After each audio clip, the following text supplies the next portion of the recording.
It's like a family tree, part of you and part of me. And if we should separate, go your own way, I won't wait.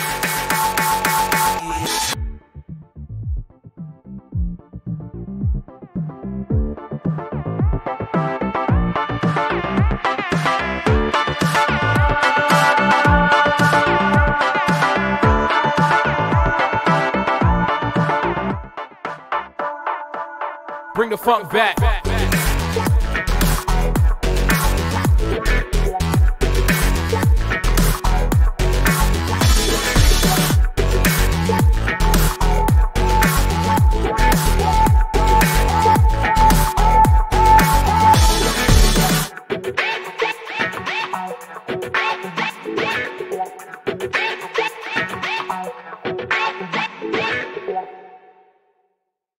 Bonjour tout le monde, ce matin on se transporte au 26 avril 1853 dans la petite localité de Wickham au centre du Québec.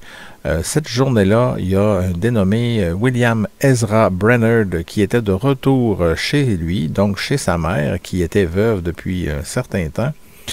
Et apparemment, lui, il habitait aux États-Unis, donc il semble que sa mère ait fait appel à lui pour régler certaines affaires familiales.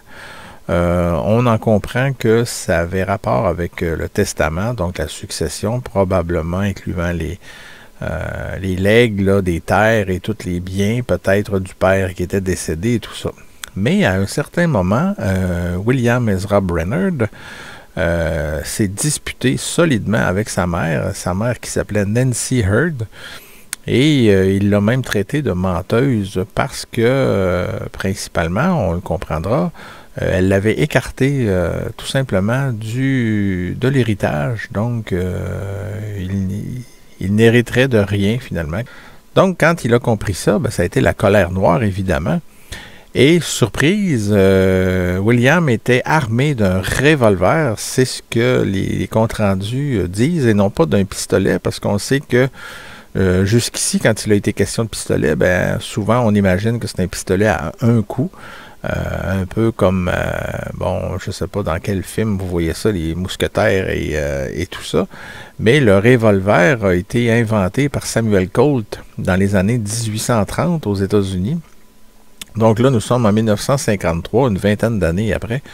Alors oui, c'est possible que M. Brainerd, étant donné en plus qu'il habitait aux États-Unis, pouvait être en possession d'un revolver. Donc un revolver, on comprend, pour ceux qui ne connaissent pas ça, que c'est une arme de poing munie d'un barillet. Donc c'est un barillet qui tourne, donc qui peut permettre de charger jusqu'à 6 cartouches ou 6 détonations, 6 chambres, pour être plus précis, à la fois.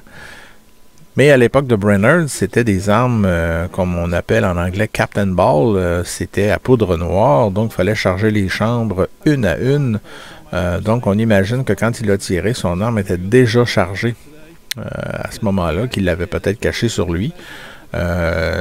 Caché, c'est peut-être un peu difficile parce que si je vous montre des extraits, vous allez comprendre que les revolvers à cette époque-là n'étaient pas petits. C'était quand même assez lourd et assez imposant comme arme. Donc oui, c'est une arme de poing, mais c'était quand même comme les premiers modèles, par exemple, comme le Navy Colt ou le Colt Dragoon ou Colt Walker, par exemple, qui était une arme assez lourde, là. Alors, c'est juste pour comprendre le contexte. Donc, il s'est mis à... Bon, il a tiré premièrement, et malheureusement sur sa mère, Nancy Heard. Elle n'est pas morte sur le coup. On a appris qu'elle a pu faire une déclaration par la suite, que son fils avait tiré sur elle et tout ça. Donc, puis il a continué aussi à tirer sur un de ses frères, Lorenzo Brennard, qui a été atteint à l'épaule. Donc, il a profité de cette cohue-là, William, pour prendre la fuite, tout simplement. Donc, il a pris la fuite à pied. Et on a imaginé assez rapidement qu'il s'est enfui jusqu'aux États-Unis, donc en terrain connu pour lui. Donc, il est parti en cavale. C'était quand même un crime à cette époque-là assez épouvantable. Puis, on comprend aussi entre les lignes que ça a pu être assez... aujourd'hui, le nom de Brennard est assez oublié. Hein? Personne ne se souvient de lui. Je vous mets au défi de me dire que vous n'aviez entendu parler avant aujourd'hui. Mais à l'époque, on comprend entre les lignes que c'était probablement assez répandu. Parce que là, on s'est mis à le voir partout. Au point où il y a plusieurs hommes qui ont été arrêtés en pensant que c'était lui, mais qui ont été relâchés par la suite. Donc, ça crée... on sent qu'il y avait une petite commotion, là, qu'on semblait le voir partout, et puis tout ça.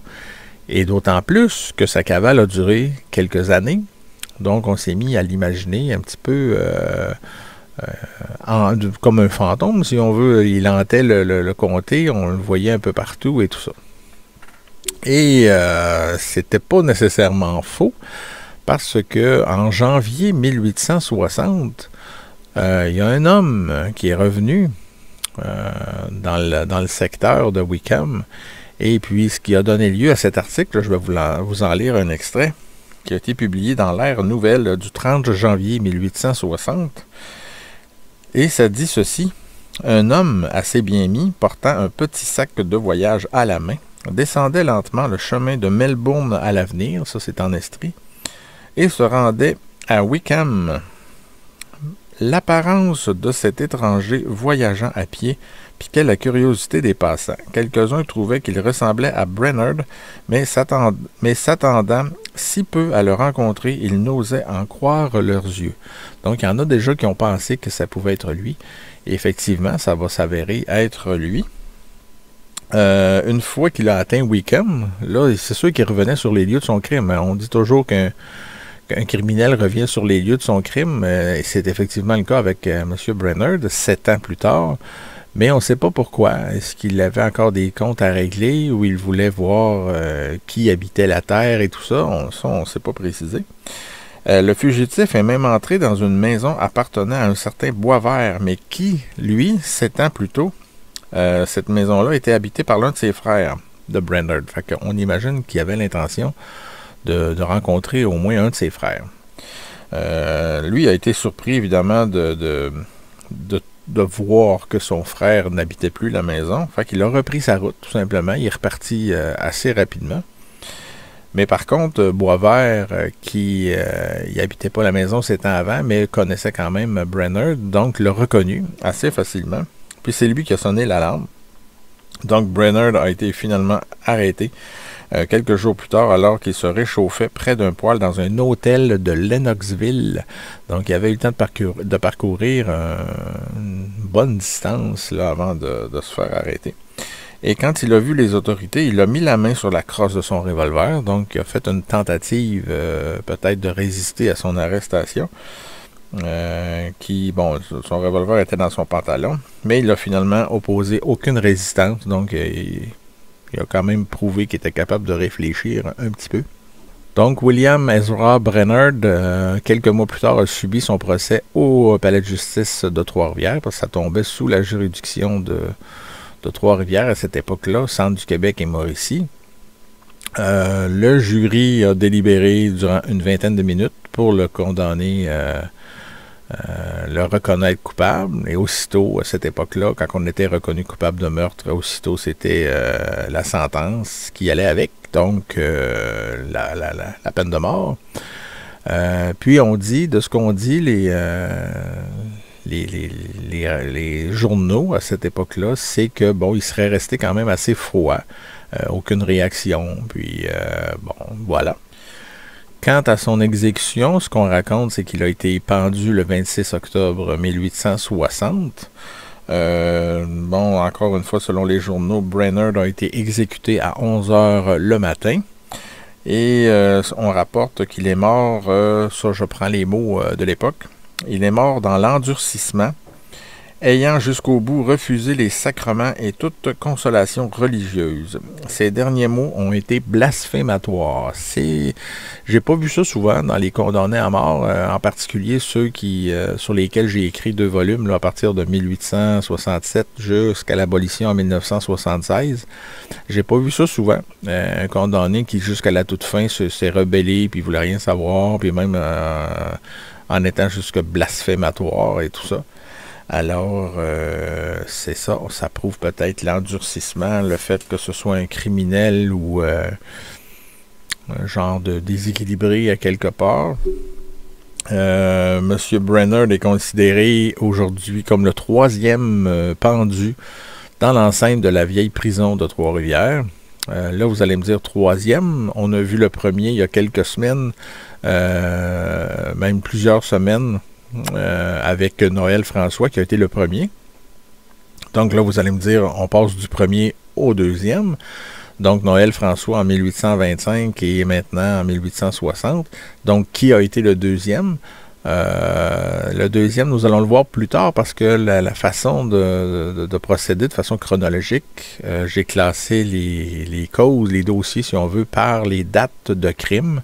Donc, la date où le crime a été commis, quand on peut, évidemment, des fois, c'est dur à situer, là, quand le corps est découvert bien après, et puis que, bon, on ne sait pas trop, mais approximativement, c'est avec la date du crime.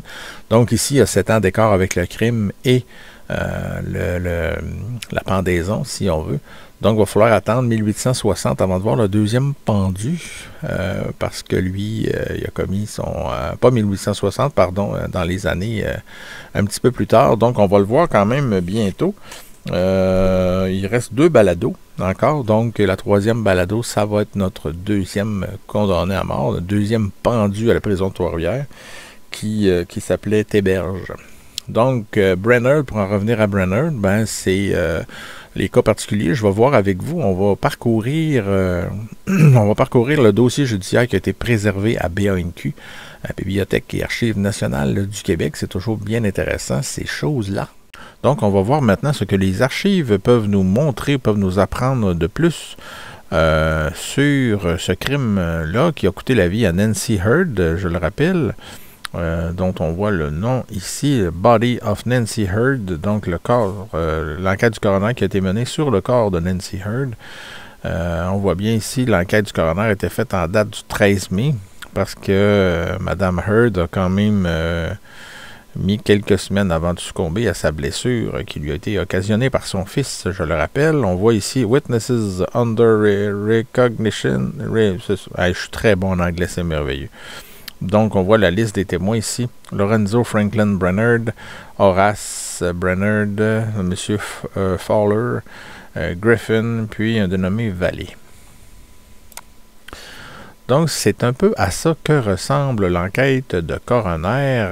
Ça me rappelle, en tout cas, je ne sais pas si vous avez vu la capsule sur Noël François, qui a été le premier pendu et même à l'origine d'une légende à Trois-Rivières, la fameuse mur du pendu. Mais ça rappelle un peu, quand on rouvre le dossier, ça ressemble un peu à ça. Donc, c'est le résumé de l'enquête de coroner. Il y a beaucoup de phrases usuelles dans ça et de répétitions. C'est assez redondant de lire ça.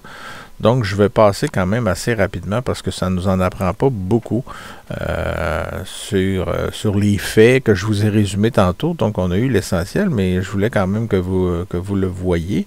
On reconnaît ici, entre autres, le nom de William Ezra Brainerd. Bon, ici, bullet and ball. J'ai vu le mot revolver à quelque part. En tout cas, bref. C'est ça. Ça ressemble un peu à ça.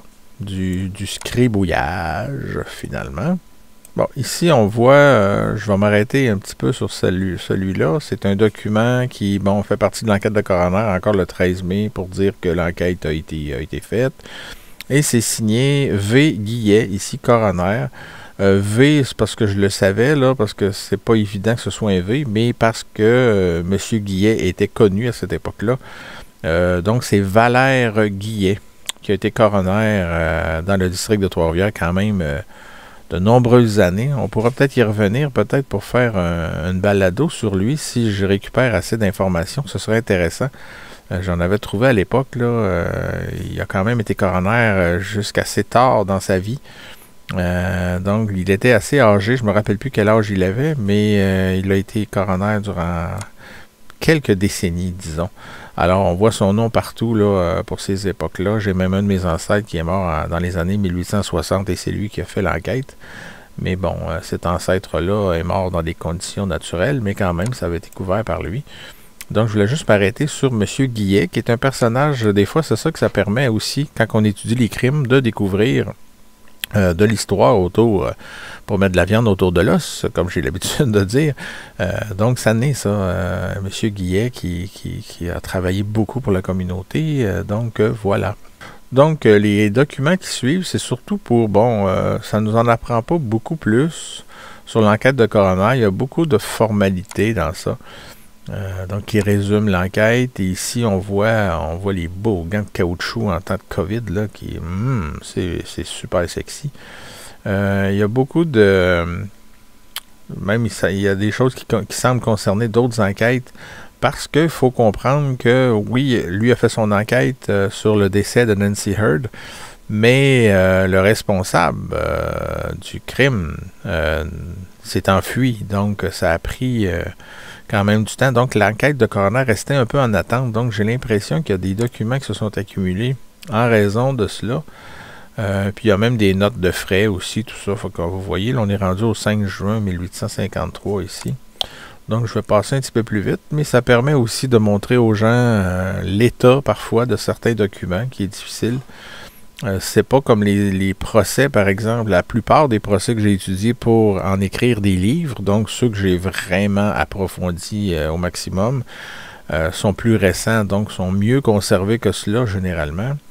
Mais là, on commence à parler du milieu du 19e siècle, donc c'est encore un peu... On est chanceux quand même d'avoir ça, c'est extraordinaire, parce que ça aurait pu être détruit en un claquement de doigts. Bon, bref...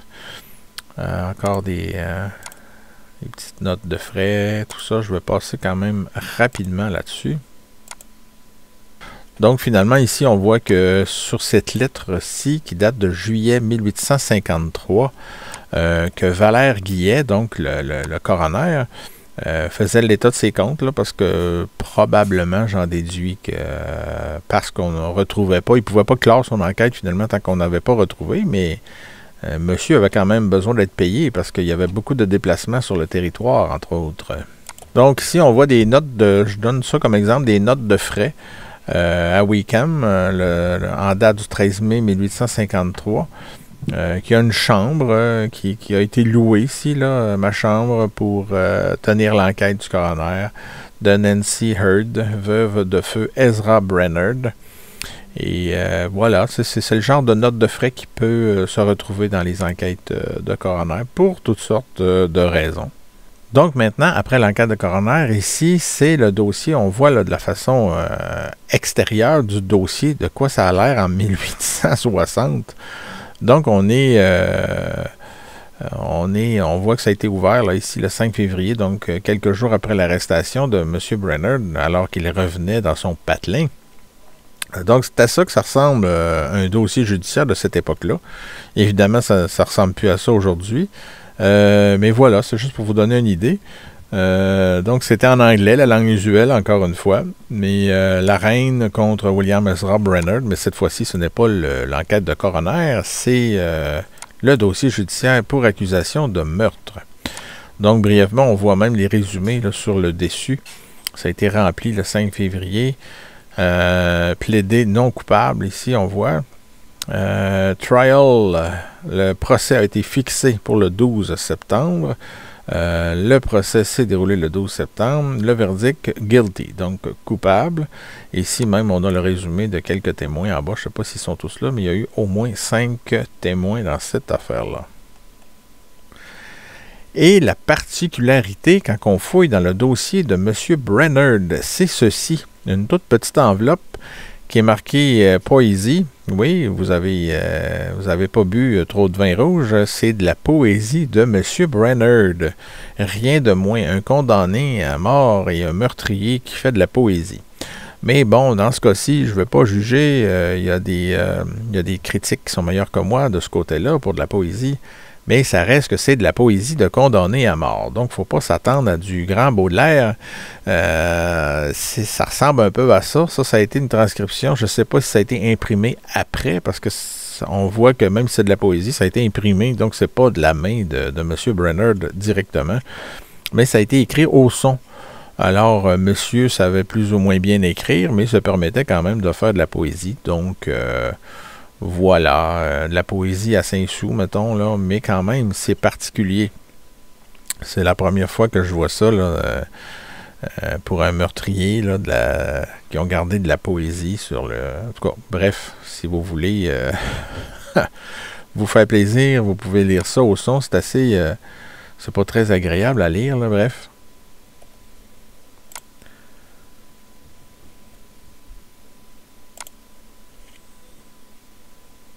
Bon, ici, c'est une genre de version de traduction, si on veut, de transcription de la poésie qui a été faite en partie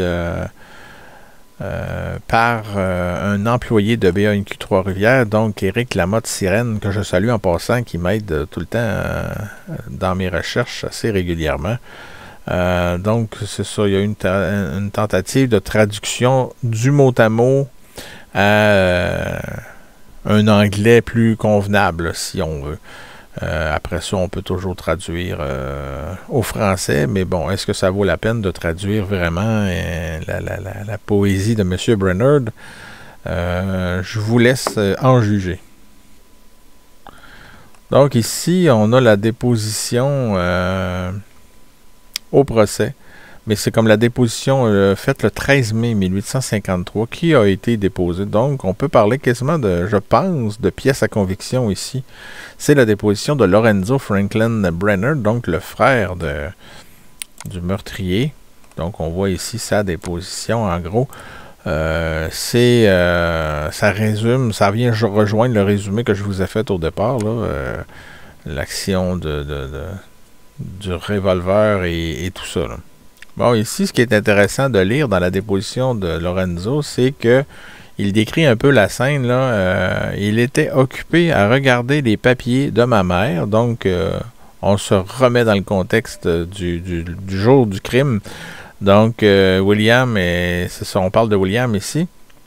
Il les a lus devant moi, les uns après les autres. Après les avoir lus, il a dit, les papiers ne disent pas semblable, donc ne disent pas la même chose que ceux des papiers faits par Thomas. Donc, on comprend que c'est un notaire ici, du vivant de mon père. Donc, il contestait, lui, apparemment, un premier testament qui avait été fait du vivant de son père.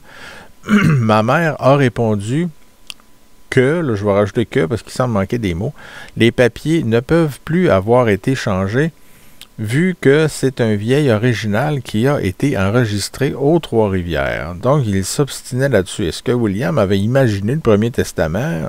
Je ne sais pas. Mais il y avait comme deux versions là, à cette affaire-là. Et ce qui peut faire même sourire, malgré le fait que c'est un peu sombre, là.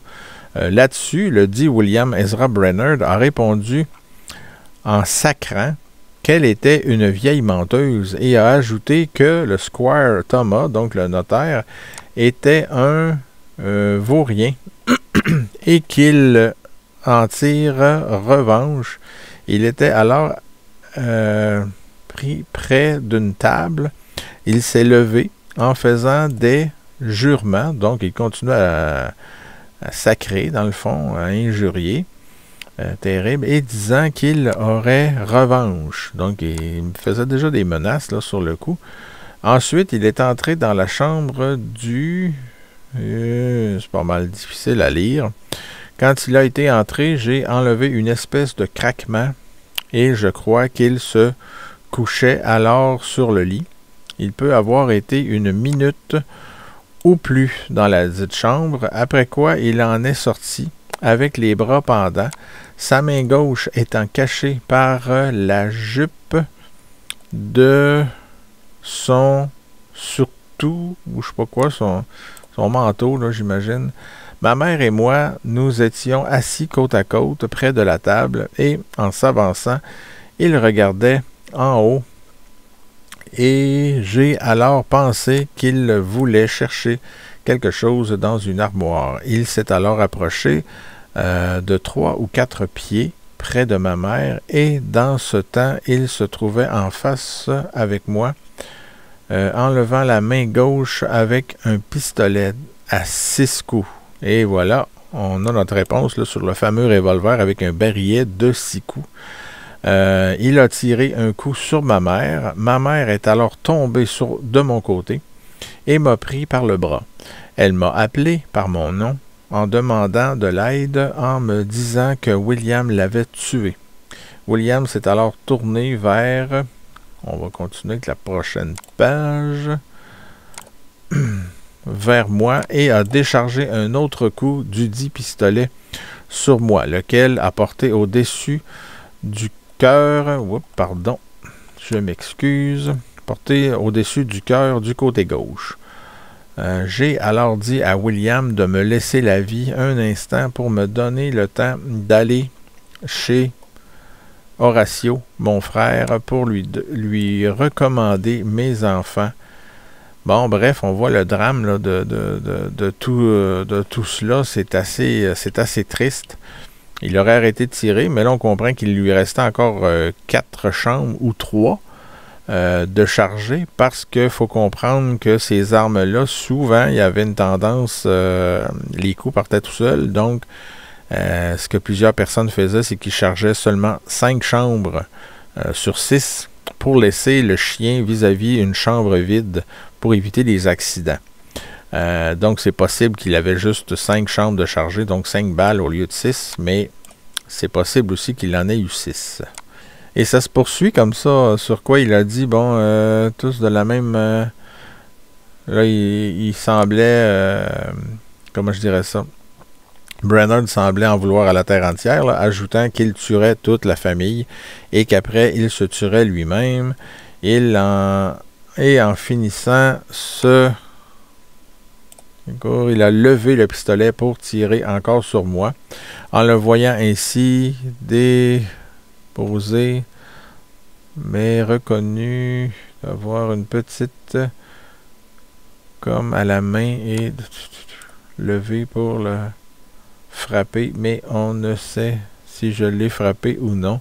Dans le même temps, il a déchargé un autre coup de pistolet qui a attrapé la canne et le coup m'a passé dans l'épaule droite. Je l'ai alors jeté à terre et j'ai sauté dessus afin de tâcher de lui ôter le pistolet, étant estropié de la main droite. Je n'ai pas pu lui ôter et il s'est relevé encore. Quand on s'est relevé, nous sommes encore poignés et il a encore essayé de me tirer un autre coup dans le côté droit. Je l'ai alors lâché pour lui poigner la main dans laquelle il avait le pistolet et en lui rangeant le bras, je l'ai renversé de toute sa longueur sur le lit et j'ai essayé à monter, sur le lit pour pas évident ça, mais il m'a frappé avec ses pieds dans l'estomac et avec le pistolet sur la tête. Donc ça a bardé pas mal leur affaire. On lui rangeait toujours la main afin de l'empêcher de tirer sur moi à bout de... je crois au meurtre. Ensuite, William s'est relevé et je l'éteins par les 2 mains. Il m'a dit alors de me lâcher Je te ferai plus de mal que... En tout cas, bref, ça a bardé. Et puis, ici, on voit qu'il a fait un effort désespéré pour s'échapper afin d'empêcher les enfants d'aller avertir mon frère. Donc, il ne voulait pas que les autres s'en mêlent. Mais évidemment, il a fini par prendre la fuite. C'est ce qu'on comprend. Alors voilà la déposition la plus importante, tant qu'à moi, celle de Lorenzo Brainerd. Donc le reste du dossier judiciaire, ça ressemble un peu à ça. La grande surprise, comme je vous disais, c'est probablement la poésie, même si c'est pas terrible, la fameuse poésie que nous laisse se condamner à mort pour ceux qui veulent étudier peut-être ces choses-là, la psychologie derrière de la poésie douteuse, libre à vous. Alors voilà, ça ressemble un peu à ça. Le cas de M. Brainerd, qui, n'est pas passé inaperçu à l'époque. Il a été oublié avec le temps. Mais voilà, c'était le dossier d'aujourd'hui.